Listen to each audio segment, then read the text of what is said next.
Hello everyone, welcome to Module 2. Hopefully you all made it through Module 1 without too many issues. I know the delayed start does get a bit overwhelming, but hopefully we've made it through Module 1 and Module 2 is going a little bit smoother for us. So the focus this week will be on two chapters, and that is Chapter 34 and Chapter 42. So I'm going to break down each of those individually, and we are going to start with Chapter 34 today. So Chapter 34 is focusing on infection control, which really is the process of reducing exposure to pathogens to prevent the spread of diseases. Now, pathogens are disease-causing microorganisms that are found almost everywhere. And as a medical assistant, you need to be aware of just how easy it is to spread pathogens from one patient or one host to another. That means that as a medical professional, we need to perform what we call aseptic techniques. Now, asepsis is the state of being free of germs or infection-free. And we have two types of asepsis that we follow. We have medical asepsis, which refers to making items clean and stopping organisms once they leave the body, and surgical asepsis, which refers to being sterile and stopping organisms before they enter a body. Now, when we start talking about being germ-free and stopping the spread of infections, we need to understand that those come from what we call microorganisms. And microorganisms are tiny organisms that are so small they can only be seen with a microscope. And there are four main types of disease-causing microorganisms. Those are bacteria, fungi, protozoa, and viruses. These microorganisms can grow one of two ways, especially with bacteria. They can either be aerobic, meaning that they need oxygen to live, or anaerobic, meaning they do not need oxygen to live. So now that we have understood how microorganisms, what they are, we need to talk about essentially how they get spread from one host or one patient to another. They do this through what we call the chain of infection. And there are 5 links to the chain of infection. The first is a reservoir host. And this is typically the beginning. This is the beginning host or beginning patient or patient 0, if you will. It can be an animal or a patient. And they're typically the first person infected with the microorganism. It then goes to what we call a portal of exit. This is where the microorganism has to leave the reservoir host and infect a new host or find a new host to infect. Next, we have the means of transmission, and this is how a microorganism will travel. That can either be a direct or an indirect travel. Could be through sneezing, coughing, it could be through blood or bodily fluids, any really way that it can get out of a patient's body. Then you have your portal of entry. So just like it got out of the exit host or reservoir host, it needs to get into a new host. So just as it left, it can also enter through those portals. And finally, we have the susceptible host. And this is a new host that is infected with the microorganism. Now, as a medical assistant, it really is our job to stop and break the chain of infections. And this can be done through wearing your proper patient or proper protective equipment or PPE, along with doing the number one thing that can stop the spread of infection, which is having proper hand hygiene. Now, in your lab classes this week, you will be working with that, so please review chapter procedures 34.2 and 34.3. The next thing that we need to talk about for chapter 34, and actually the last thing for this chapter, is talking about the stages of infection. So once an infection has begun in the host, it goes through specific stages. And there are 6 stages in total that it will go through.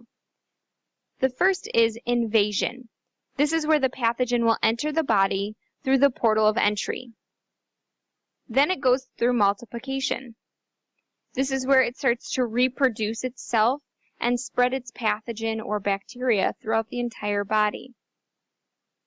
The incubation period can vary anywhere from several days to several months or even several years.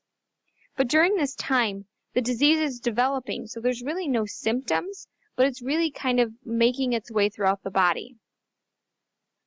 Stage 4 is what we call the prodromal stage. It's where first mild symptoms and signs do appear. Typically, this is a very highly contagious period. Next, we have our acute period, where your signs and symptoms are more evident and they're at their most severe. And then finally, we move into what we call recovery, which is where your symptoms and signs are starting to subside and you're starting to actually be on the mend from being sick. All right, so let's move on to chapter 42.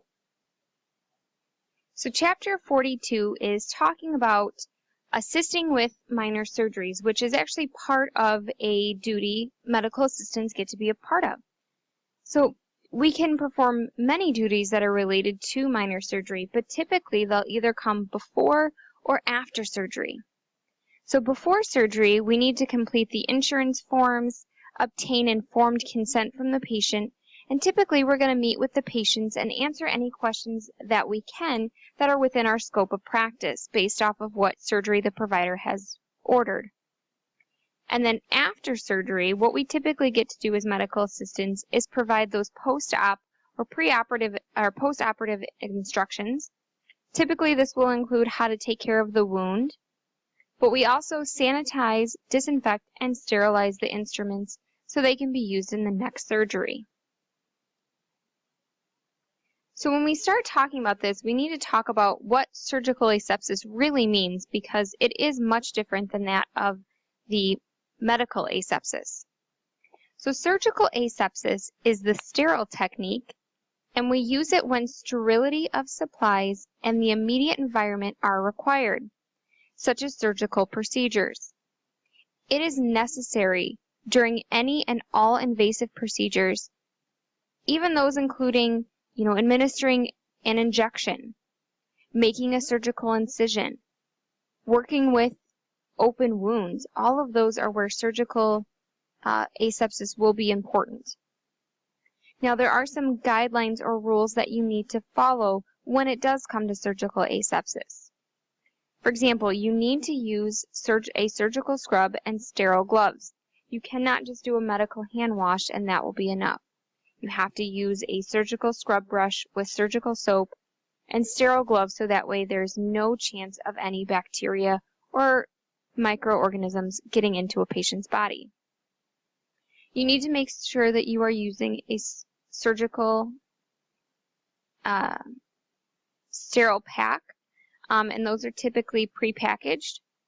And then you want to work with all sterile instruments, so always making sure that instruments have gone through the full sterilization process and they are sterilized and ready for use. Now, when we start talking about instruments, those are typically ones that we just use in surgery, and they could be different from everyday and ordinary tools that we use. So instruments for surgical use are generally classified based upon their use. They can either be cutting, dissecting, grasping, clamping, dilating, probing, visualizing, or suturing. Specific instruments are used in specific specialties. So please make sure that you're paying attention to those, especially throughout your book, as they break them down very nicely. Now, when you are trying to identify an instrument, there are some questions that can be very useful to ask yourself so you can help to identify it, such as, what does it do? So what is its classification? What type of tip or handles does it have? Does it have a closure? Does it have what type of edges does it have? Are they smoothed? Are they curved? Are they sharp? Are they blunt? How long is it? And whose name does it bear, or what is it usually called? Now, part of medical assisting is also maybe being a surgical assistant. And in order to be a good scrub assistant, you will need to anticipate the needs of your physician. You also want to use care when you're handling instruments.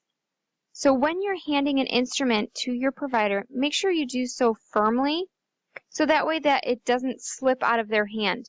Firmly place it into the physician's palm so that way they can grab it. And you typically want to grab it with the handles into their palm. You also want to make sure that you take care and you're cautious so that way an injury does not occur during the surgical process. You also want to account for all materials and instruments used during the procedure because you don't want to leave any of that in the patient after surgery is finished. All right, guys, that is all I have for chapters 34 and 42. It is still your responsibility to make sure that you read those chapters fully, as it'll help you with not only your discussion board for this week, but also that of your quiz. So please make sure that you're reading through those and maybe even taking the quiz questions at the end of the chapters to really help sink that material into your brain for you. So for this week, we have 3 assignments that we need to focus on. First that we have is your Module 2 discussion board, which is an exposure to bloodborne pathogens. Now, your initial post this week will be due on Tuesday. I know that last week it was delayed, but that was because of the delayed start. From week 2 to week 11, all initial discussion boards will be due on Tuesday by midnight. So this week it will be Tuesday, July 11th by midnight, and you'll need to reply to at least one classmate no later than Saturday, July 15th by midnight. Again, you can do multiple replies, and you can even reply to me as the instructor, but the only ones that will count are those to a classmate.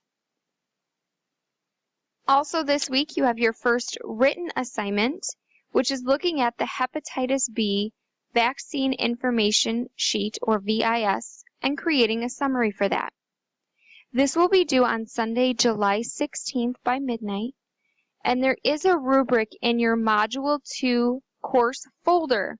So make sure you're looking at that to get all the necessary information into that summary so you receive the best points possible. And then lastly, you do have your Module 2 personal safety quiz. That quiz will be due Sunday by midnight. That quiz is 20 questions that are all multiple choice, and you'll have a 20-minute time limit. If you do have any questions, please make sure that you reach out to me, either by email or by phone. And I hope you all have a wonderful week too. Bye, everybody.